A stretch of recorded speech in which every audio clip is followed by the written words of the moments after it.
Yan guys, gawa tayo ng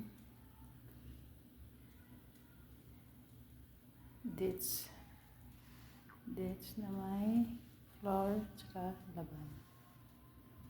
Ayan.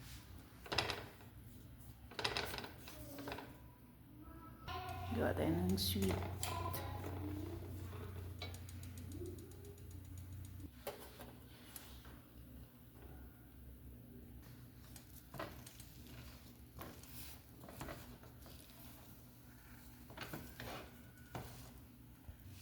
Yan, kailangan ma-mix. Lagyan ng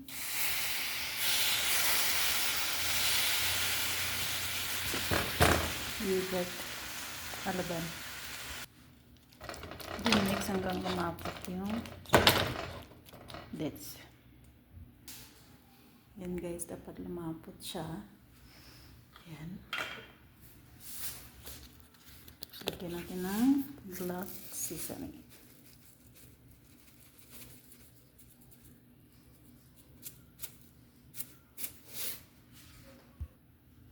So yan guys, ang kasimpleng gumawa ng sweet na dates or tamar. Ayan. Lagyan mo lang ng butter, tsaka flour, tsaka laban.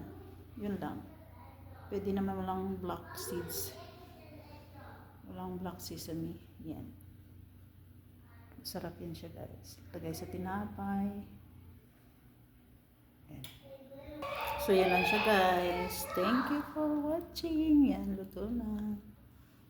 Yan lang yung ating sweet tamar or dates. Kaya ganun lang kabilis. Bye bye.